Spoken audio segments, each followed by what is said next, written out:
to execute it, you had to be so real pleased because it's something you don't see all the time. Yeah, I mean, it was, it was a great play because it worked. Right? Otherwise, if we butt into a double play with Cam Canarella on deck, there's one person who looks like a big idiot, and that's this guy. But just felt good about Jaron getting it down and just the type of kid he is and just the toughness that he has and the ability to just will himself to get the bunt down, and felt like at that point in the game we needed to do something unorthodox. We needed to force the action a little bit. It's just the runs were hard to come by. The guy we were facing had a good cutter and a slider. And so, that's such a valuable play when it's run, but it's a huge gamble, especially bases loaded, because obviously you have the force out at the plate. So for him to place it the way he did perfectly and allow those 2 runs to score, that was so much more valuable than 2 runs for our team, the way it ignited the team in that moment. Obviously you practice the bunts all the time. We see you guys doing that. Did he show signs early on that, hey, this is a guy, when I get in this situation, if he's there, I can maybe call this with him and it'll work? Yeah, everyone on the team can. I mean, every guy on the team has to have that tool in their skill set. Every guy on the team practices it, and if you're a fast guy, you may have more of them. We have a bunch of different bunt base hits. If you're a slow guy, you still might need to do it to beat the shift, like Caden Grice did. He's not slow, but he beat a shift in the ACC tournament last year, or somewhere. When was the ACC tournament hit? But he drops a drag bunt down, and so Alden Mathis has bunted this year, but everybody has it in their arsenal to do it in case we ever need it, and everybody could get the squeeze call. You just never know. I mean, that's the cool thing about our offense is we have so many different ways to score, and when it was tough to score today for those first 6 innings, that was the thing that kind of broke the ice and get it going. Another quality start from Aiden today. Just talk a little bit about how consistent he's been so far as a freshman. Yeah, well, I mean, we all saw it in the first inning when the game starts with a physical error, and then Aiden, kind of didn't, I don't think he really thought about, I think he was thinking about making quality pitches, and he got real slow to the plate. And they obviously can steal bases and are a good base stealing team, and they exploited it, and they took off. And then we had a mental error and didn't cover the base, so that turned into another physical error, which allowed him to go first and third. But for him to give up a run in the first inning and then just respond the way he did the second through the sixth, I thought was fantastic. He was working ahead. He was using his changeup. He was, just locating the ball, and he threw what seemed like a pretty high strike percentage, which is what we needed. So, we've been harping on minimizing the free passes, the walks, and the hit by pitches, and so I think we had combined 4 walks and 4 total free passes today. So that was an improvement, even though our goal in a game is to be 3 or less. This was your last non-conference weekend series. Getting into ACC conference play next week. What are you looking for there to kind of get yourself ready and kind of get in that groove of conference play, and how different the approach is for you each week? Well, we still got 2 with Manhattan, Tuesday, Wednesday. So we still need to keep. It's the kind of the same answer. It's always the target on improving, be the best team at getting better, and let's keep trending up so that we are playing our best baseball in June.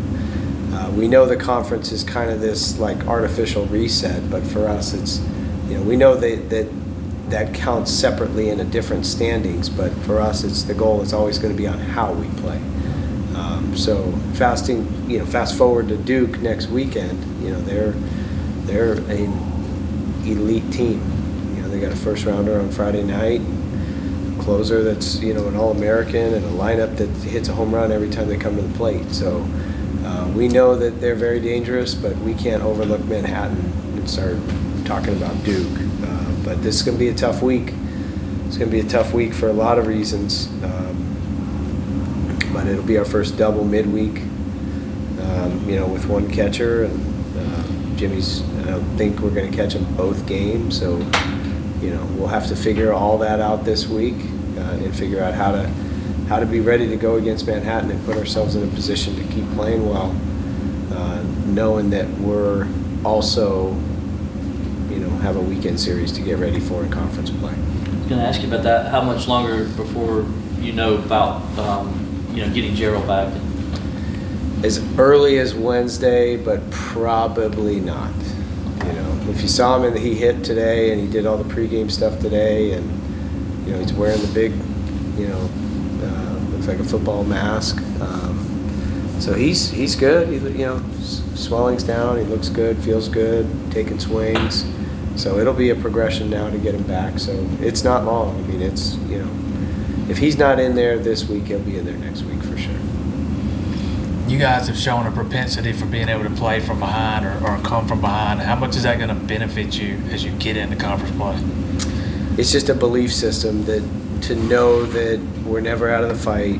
We've come back now so many times that it's just kind of part of our deal. And of course, we'd love to establish a lead and keep a lead, but that's not any fun, I guess. So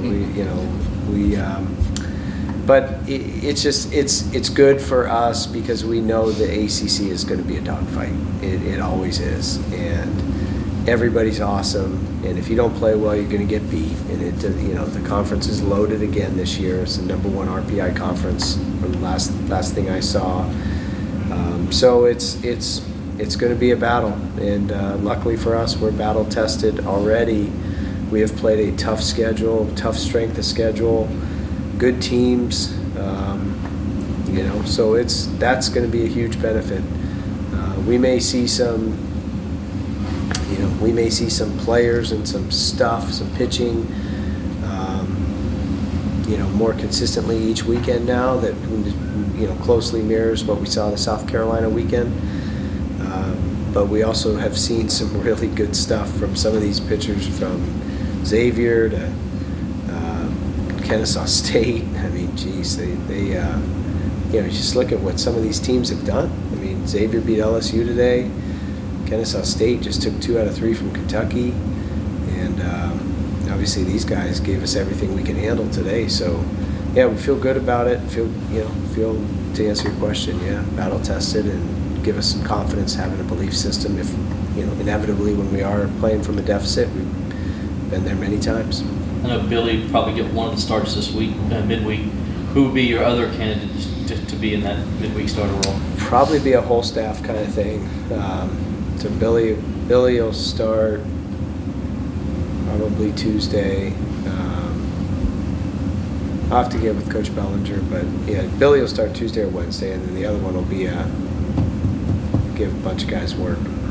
So we have a lot of guys. We have some guys that haven't pitched yet on staff, so we've good opportunity. And there's guys that some of our really good pitchers that didn't even pitch this weekend. Nick Clayton and Drew Titsworth and